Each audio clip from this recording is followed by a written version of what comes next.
अस्सलामुअलैकुम वरहमतुल्लाहि वबरकातुहू।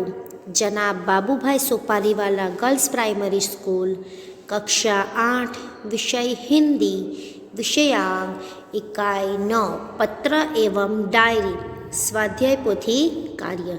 इससे पहले हम पत्र एवं डायरी के स्वाध्याय पोथी में एक भाग देख चुके, यानी कि हम स्वाध्याय पोथी का आधे इकाई देख चुके और स्वाध्याय पोथी में लिख चुके। आज भाग 2 यानी कि उससे आगे हम देखेंगे और हमारा स्वाध्याय पोथी में पत्र एवं डायरी पूर्ण करेंगे। इकाई 1, पत्र एवं डायरी। प्रश्न 5, निर्देशित विषय के बारे में पत्र लिखिए। यहाँ पे हमें क्या दिया गया है?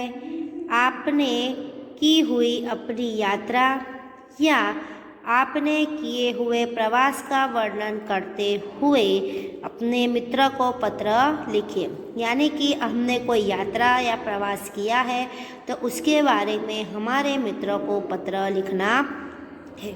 हम जब पाठ्य पुस्तक देख रहे थे तब हमने देख लिया कि किस तरह हमें पत्र लिखते समय पता लिखना होता है। तो हर पत्र की शुरुआत लिखने से पहले हमें जिसे पत्र लिख रहे हैं उसका हम पता लिखते हैं। देखिए यहाँ पे सुरेश सा, आकाश गंगा, अल्प विराम, राजकोट पूर्ण विराम, और इसके नीचे लिखेंगे दिनांक 5 दिसंबर 2019। उसके नीचे हम सबसे पहले लिखेंगे संबोधन। पहले हम मित्र को पत्र लिख रहे हैं तो मित्र को संबोधन करेंगे, प्रिय मित्र जय है। उसके बाद हम फकरा बना के लिखने की शुरुआत करेंगे। तुम्हारा पत्र कल ही आया था, लेकिन मैं कन्याकुमारी के प्रवास से आज ही लौटी हूँ। यानी कि पत्र लिखने वाले ने यह लिखा है कि वह कहाँ गई थी? कन्याकुमारी, जहाँ से वो आज ही लौटी है। कन्याकुमारी भारत का प्रसिद्ध तीर्थ स्थान है। यह तमिलनाडु राज्य में भारत के एकदम दक्षिणी सिरे पर स्थित है। हम दादर मद्रास एक्सप्रेस ट्रेन से चेन्नई पहुँचे। सबसे पहले कहाँ पहुँचे? चेन्नई। हम वहाँ के मीनाक्षी होटल में ठहरे। वहाँ दिसंबर महीने से ही काफ़ी ठंड पड़ने लगती है। दूसरे दिन हम एसटी बस द्वारा कन्याकुमारी की ओर चल पड़े। यानी कि कहाँ रुके थे? दादर मद्रास एक्सप्रेस ट्रेन से सबसे पहले चेन्नई पहुँचे, चेन्नई के मीनाक्षी होटल में ठहरे और वहाँ से एसटी बस द्वारा कहाँ गए? कन्याकुमारी। सारा मार्ग नारियल के वृक्षों से भरा हुआ है। हरियाली देखकर मन झूम उठता है। अगले दिन कन्याकुमारी का प्राचीन मंदिर और विवेकानंद शिला स्मारक देखा। विवेकानंद की सुंदर मूर्ति दर्शनीय है। दर्शनीय है यानी देखने लायक है। हमने कन्याकुमारी के बाजार से शंख और सीपों से बनी हुई कुछ वस्तुएं और एल्बम खरीदे। यहाँ पे यह हमारा पत्र पूर्ण होता है। जब हमारा पत्र पूर्ण हो जाए तो हमें आखिरी में क्या लिखना होता है? फिर से संबोधन के भाई तुम्हारा मित्र विजय। पत्र नंबर 2, बीमारी के कारण अवकाश के लिए कक्षा शिक्षक को पत्र लिखिए। अवकाश यानी बीमारी के कारण छुट्टी लेने के लिए कक्षा यानी अपनी कक्षा के शिक्षक अपने शिक्षक को पत्र लिखा। पत्र लिखते वक्त हमें सबसे पहले क्या लिखना है? पहले पता लिखना है और फिर संबोधन। उसके बाद हम पत्र लिखने की शुरुआत करेंगे। सबसे पहले 20 अल्पविराम आशा सदन, दिल्ली 7 दिसंबर 2020। उसके बाद हम क्या लिखेंगे? संबोधन। आदरणीय गुरुवर कक्षा 8 क, यानी कि यहाँ पे पत्र हम किसे लिख रहे हैं? कक्षा 8 क के शिक्षक को। तो चलिए हम देखते हैं पत्र। कल शाम मुझे जोर की ठंड लगकर बुखार आ गया। डॉक्टर को दिखाया। उन्होंने बताया कि यह मलेरिया बुखार है और इसका कुछ दिन तक ठीक ढंग से उपचार करना होगा, यानी ठीक ढंग से दवाई करनी होगी। स्वस्थ होने में कम से कम 1 सप्ताह तो लग ही जाएगा। 1 सप्ताह यानी एक पूरे 7 दिन का वक्त, यानी 7 दिन का वक्त लगेगा बिल्कुल ठीक होने में। अतएव आपसे प्रार्थना है, आपसे यानी शिक्षक से प्रार्थना है कि मुझे 1 सप्ताह यानी 7 दिन का अवकाश प्रदान करें, यानी छुट्टी प्रदान करें। इस बीच मेरी पढ़ाई का जो भी नुकसान होगा मैं स्वस्थ होते ही उसकी पूर्ति कर लूँगा, यानी कि मेरा जो 8 दिन अभ्यास का नुकसान होगा वो मैं ठीक होने के बाद कर लूँगा। आपका आज्ञाकारी शिष्य अल्पविराम महेश रांदेरिया, कक्षा 8 क। पत्र नंबर 3। अपने स्कूल की किसी समस्या के बारे में प्रधानाचार्य को पत्र लिखे। प्रधानाचार्य यानी सबसे ऊपरी। श्रीमान प्रधानाचार्य, सरदार विद्या मंदिर नडियाद, 8 दिसंबर 2020। उसके बाद हम क्या लिखेंगे? विषय, यानी हम कौन से विषय पर पत्र लिख रहे हैं।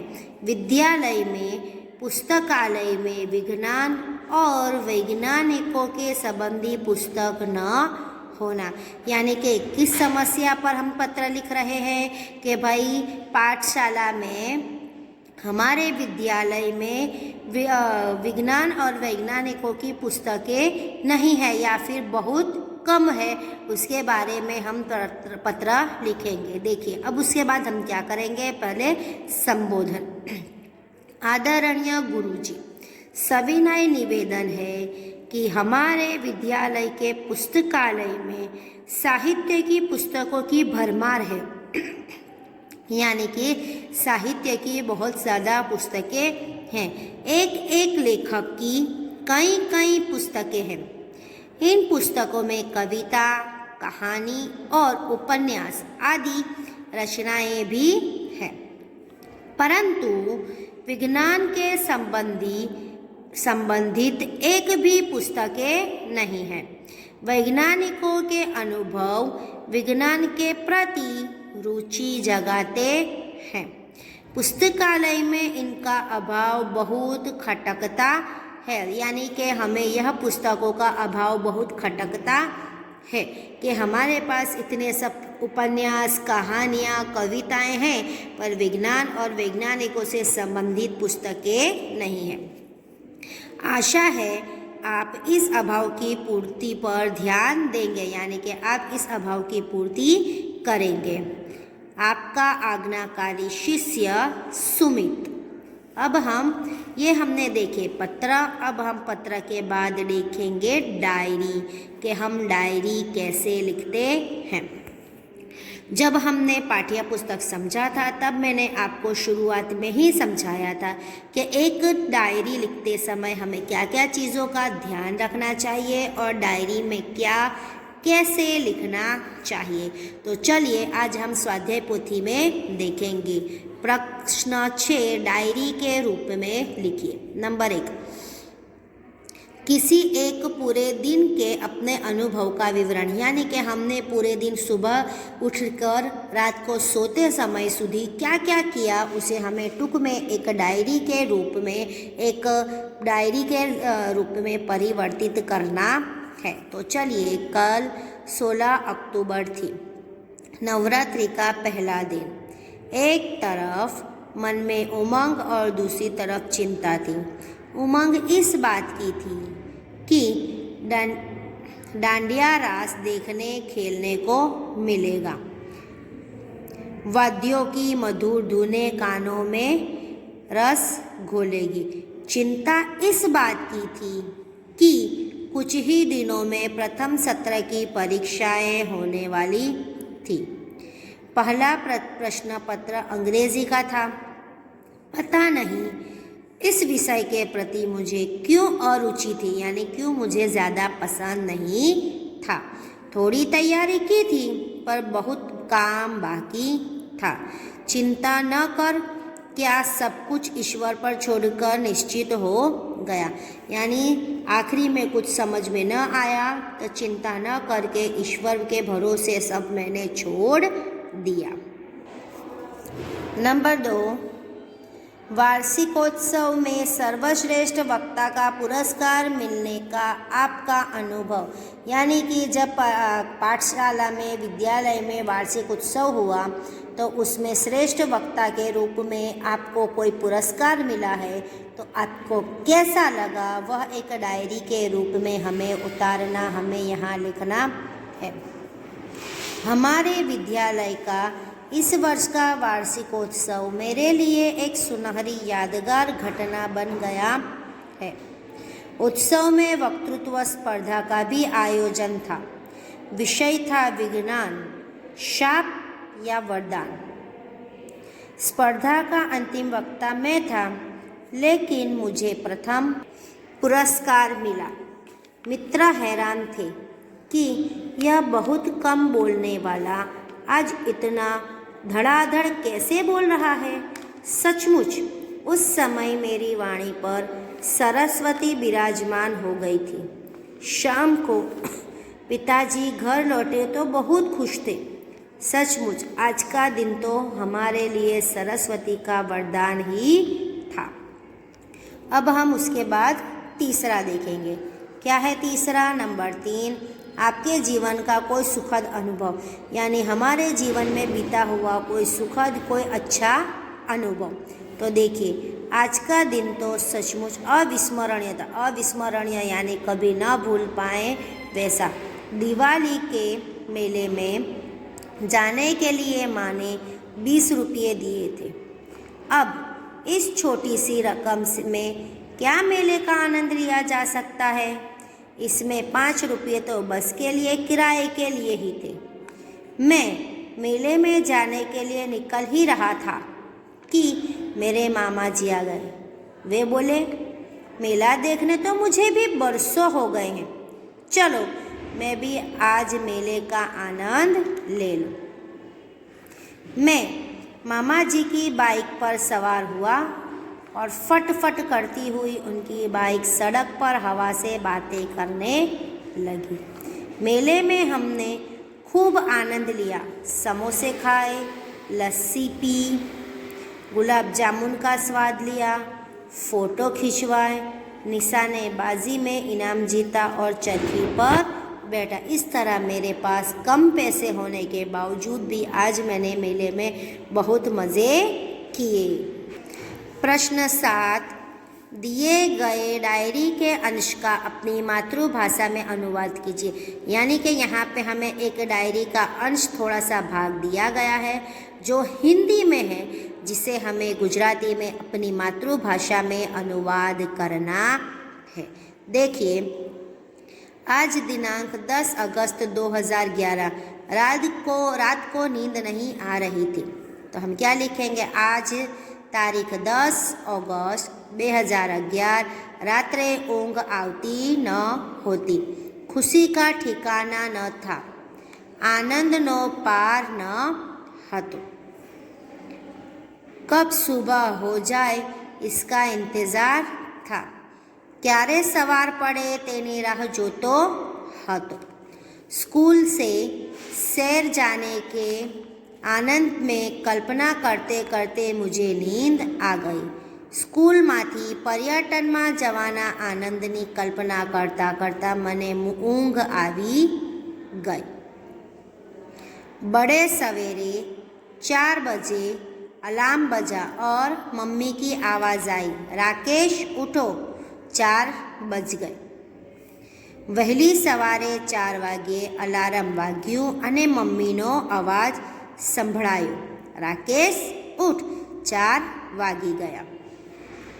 मैं आनंद तथा उत्साह से उठा। मन में डर भी था कि मास्टर जी डांटे नहीं। हूँ आनंद अने उत्साहथी उठ्यो। मनमा डर पण हतो कि गुरुजी धमकावे नहीं। स्नानादि संपन्न करके स्कूल पहुँचा। स्नानादि एटले स्नान वगैरह। सब साथी आ पહોંચે थे। સ્નાન વગેરે પતાવીને સ્કૂલે પહોંચ્યો। બધા સાથીઓ આવી પહોંચ્યા હતા। मास्टर जी ने सबको बस में बिठाया और हम सैर के लिए निकल पड़े। गुरुजीए सौने बस में बेसाड्या अने अमे पर्यटन माटे निकली पड्या। प्रश्न 8, दिए गए प्रशासकीय शब्दों के आधार पर वाक्य लिखिए। यानी कि हमें जो यहाँ पे शब्द दिए गए हैं उस शब्दों के हिसाब से हमें योग्य वाक्य बनाना है। सबसे पहले है अधीक्षक, तो जिसका हम वाक्य लिखेंगे, शर्मा जी कई वर्षों तक रेडियो के समाचार विभाग के अधीक्षक रहे। नंबर 2, प्रभारी, उसने सूचना विभाग के प्रभारी का पद संभाला। नंबर 3, आयकर, आयकर छिपाना अपराध है। आयकर यानी हमें जिसे टैक्स बोलते हैं, टैक्स कहते हैं वो। प्रशासन, पूर्व सूचना मिलने पर भी प्रशासन ने कोई सक्रियता नहीं दिखाई। हमारी यह इकाई यानी कि इकाई 1 पत्र एवं डायरी यहीं पे पूर्ण होता है। आपको अच्छे से ध्यान से जोड़ने का ध्यान रखते हुए अपनी हिंदी की स्वाध्याय पोथी में इसे लिखना है।